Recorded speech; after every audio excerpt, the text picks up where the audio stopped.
ìyálẹ̀ta o ìròyìn ìyálẹ̀ta ló ń dé sí etí ìgbọ̀nyàn lè ṣe rédíò tún gba 100.9 FM ìlú ìtalówó láti ń ròyìn Adélékè Kẹ́hìndé ó náà ni oníròyìn o.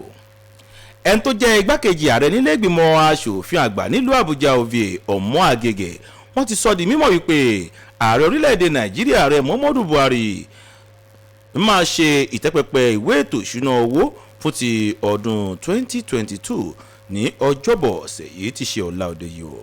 Ọmọ-Agége sọ̀rọ̀ ọ̀hún di mímọ̀ lásìkò tó léwájú fún ìpàdé àwọn ọmọ ilé ìgbìmọ̀ aṣòfin àgbà nínú ọ̀rọ̀ rẹ̀ lásìkò tó léwájú pẹ̀lú darí ìpàdé àwọn ọmọ aṣòfin ọ̀hún wípé ààrẹ Muhammadu Buhari máa gbé ìwé ètò ìṣúná owó fún ti ọdún tí ń bọ̀ yìí ka iwájú àwọn ọmọ aṣòfin àgbà fún bíbọ ojú wò pẹ̀lú sọ́dọ̀fin o. nínú ọ̀rọ̀ rẹ̀ ó ṣe àfikún pé ṣíṣe ìtẹ́pẹpẹ ìwé ètò ìṣúná owó ọ̀hún ní láti tètè bẹ̀rẹ̀ iṣẹ́ lé lórí fún bíbọ̀wọ́lù sọ́dọ̀fin o pẹ̀lú fún ètò ìṣúná owó ọ̀hún láti lè wà fún ètò ìbẹ̀rẹ̀ ọdún sí ètò ọdún fún ìmúṣẹ ètò ìṣúná owó ọ̀hún. Gómìnà ìpínlẹ̀ Ògùn Ọmọọba Dàpọ̀ Abíọ́dún ti pàṣẹ ojú ẹsẹ̀ láti yọ̀ǹda ìwé ìgbanisíṣẹ́ àwọn olùkọ́ tí wọ́n tó 5,000 tí àwọn ṣẹ̀ṣẹ̀ gbà sẹ́nu iṣẹ́ olùkọ́ o lábẹ́ ètò ìkẹ́kọ̀ọ́ ní ìpínlẹ̀ Ògùn. Gómìnà Abíọ́dún mẹ́nu lé ìlérí rẹ̀ ilé tó ṣe láti mú kóríyá bá àwọn olùkọ́ tí wọ́n ṣe dáadáa jùlọ ní ọdún tó kọjá tí ṣe ọdún 2020 pẹ̀lú ẹ̀bùn owó láàrin mílíọ̀nù kan sí mílíọ̀nù méjì náírà. Gómìnà Abíọ́dún tó fi ẹ̀bùn ilé tọrẹ fún olùkọ́ tó ṣe dáadáa jùlọ fún ti ọdún yìí ní ìpínlẹ̀ Ògùn fún ti sísàmì ayẹyẹ àyájọ́ àwọn olùkọ́ lágbàáyé lèyí tí ó wáyé ní Òkèmọ̀sán nílùú Abẹ́òkúta ní ọ́fíìsì àwọn lọ́balọ́ba níbẹ̀ náà ni ó ti sọ̀rọ̀ ọ̀hún di mímọ̀. Bákan náà ni ó sọ pé àwọn yóò túbọ̀ mú ìrọ̀rùn ẹ̀dínkù iṣẹ́ bá iṣẹ́ olùkọ́ àwọn olùkọ́ nípa gbígba àwọn òṣìṣẹ́ olùkọ́ sẹ́nu iṣẹ́ ọ̀hún o. Alága fún àwọn ìgbìmọ̀ tó ń rí sọ̀rọ̀ tó ń lọ ètò ààbò ìfọ̀rọ̀lédè àti ọgbọ́n àtinúdá ní ilé ìgbìmọ̀ aṣòfin ìpínlẹ̀ Èkó Honorable Sẹ̀tọ̀nù David ó ti pè fún ìgbàsẹ́nuṣẹ́ àwọn ọlọ́pàá sí ní ìpínlẹ̀ Èkó láti túbọ̀ gbájúmọ́ ètò ọ̀rọ̀ ààbò ní ìpínlẹ̀ Èkó. Alàgbà David sọ̀rọ̀ lásìkò tó ń bá àwọn oníròyìn sọ̀rọ̀ ní ọ́fíìsì rẹ̀ tó wà nílùú Èkó wípé 50 àwọn òṣìṣẹ́ ọlọ́pàá kò lè kápá ètò ààbò tí àkọsílẹ̀ àwọn èèyàn tí iye wọn lé ní mílíọ̀nù lọ́nà 20. ó sọ pé àwọn òṣìṣẹ́ ọlọ́pàá ọ̀hún kéré o láti kápá ètò ààbò irúfẹ́ àkọsílẹ̀ ìpínlẹ̀ tó ní àwọn èèyàn tó pọ̀ dáadáa bẹ́ẹ̀.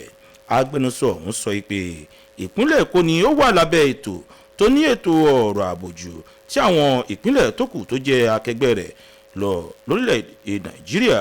Ṣùgbọ́n síbẹ̀ ó sọ pé ìpínlẹ̀ Èkó nílò láti ṣe àgbàkún àwọn òṣìṣẹ́ ọlọ́pàá ní ìpínlẹ̀ Èkó.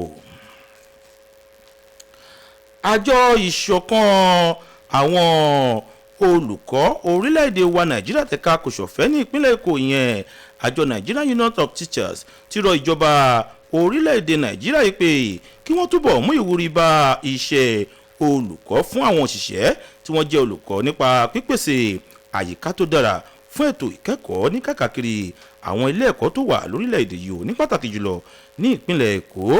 Alága fún àjọ ìṣọ̀kan àwọn olùkọ́ tẹ̀ka kò ṣọ̀fẹ́ tó wà ní ìpínlẹ̀ Èkó ìpínlẹ̀ Comrade Bọ́láńlé Àníkẹ́lùgẹ̀ Ọ̀làlẹ́yẹ Máyùngbẹ́ náà ni ó sọ̀rọ̀ ọ̀hún di mímọ̀ níbi ayẹyẹ àyájọ́ àwọn olùkọ́ tó wáyé fún ti ọdún yìí lẹ́yìn tí wọ́n ṣe nílé ẹ̀kọ́ Olúwalógbọ́n tó wà nílùú Kétu ní ìpínlẹ̀ Èkó. Níbẹ̀ ni ó ti sọ pé àwọn fẹ́ kí ìjọba báwọn ṣe ìmúṣẹ sí àlékún àkókò ọdún lẹ́nu iṣẹ́ àti àfikún lórí ọjọ́ orí táwọn olùkọ́ yóò máa gbà ìfẹ̀yìntì lẹ́nu iṣẹ́ ọ̀hún. Aṣojúkọ̀ròyìn iléeṣẹ́ rédíò Tùǹgbá tó wà níbi ayẹyẹ ọ̀hún ó gba ohun Comrade Máyùngbẹ́ sílẹ̀ ẹni tó jẹ́ alága fún àjọ NUT Nigerian Union of Teachers nílùú Kòṣọ̀fẹ́ ẹgbọ́ ọ̀rọ̀ ọ̀hún síwájú sí i. ìjọba kí wọ́n túbọ̀ bá wa fi ẹnu sí ọ̀rọ̀ 65 years àti 40 years wa. Then teacher salary scale ní wọ̀nyẹn kí wọ́n túbọ̀ bá wa ṣe. Then kí wọ́n bá wa employ more teachers sí àwọn secondary schools àti primary schools wa. Wọ́n ń try o ṣùgbọ́n afẹ́kàn túbọ̀ bá wa ṣe sí. ohun ẹni tó jẹ́ alága fún àjọ Nigerian Union of Teachers nílùú Kòsọ̀fẹ́ ní comrade Mayungbe òun náà ni ẹ ti gbọ́hùn. bákan náà ìjọba ìpínlẹ̀ Ọ̀yọ́ ti kéde rẹ̀ síta yìí pé àwọn máa bẹ̀rẹ̀ apá kejì abẹ́rẹ́ àjẹsára fún gbígbógun ti àrùn rọpárọsẹ̀ ní ìpínlẹ̀ ọ̀hún fún àwọn ọmọdé tó jọ orí wọn wà láti ọjọ́ sí oṣù kọkàndínlọ́gọ́ta o. Akọ̀wé fún àjọ tó ń rí sí ètò ọ̀rọ̀ ìlera ní ilé ìwòsàn alábọ́dé tó wà ní ìpínlẹ̀ Ọ̀yọ́ dókítà Muideen Ọlátúnjí ni ó sọ̀rọ̀ ọ̀hún di mímọ̀ níbi ìpàdé ìlanilọ́yẹ̀ tó ṣe pẹ̀lú àwọn alẹ́nulọ́rọ̀ ní ọlọ́kan òjọ̀kan nílùú Ìbàdàn. Níbẹ̀ ni ó ti sọ di mímọ̀ yìí pé ètò abẹ́rẹ́ àjẹsára ọ̀hún máa bẹ̀rẹ̀ ní ọjọ́ àbámẹ́ta tí ń bọ̀ tí ṣe ọjọ́ kẹsàn-án oṣù kẹwàá ọdún yìí o. Dókítà Ọlátúnjí ó sọ pẹ̀lú mímú ìpayà kúrò lọ́kàn àwọn ará ìlú lórí abẹ́rẹ́ àjẹsára ọ̀hún wípé kò ní ìpalára o. Ó wá ṣe lálàyé wípé fún ètò ààbò kúrò lọ́wọ́ àrùn rọpárọsẹ̀ àti kúrò lọ́wọ́ èyíkéyìí àjàkálẹ̀ àrùn tó lè fẹ́ kọlu àwọn ògo wẹrẹ náà ni wọ́n ṣe gbé àǹfààní abẹ́rẹ́ ọ̀hún kalẹ̀.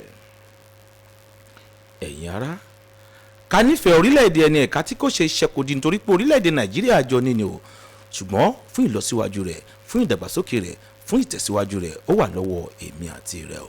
Kó ipa tirẹ̀ yóò ṣe ṣe fún gbogbo wa o.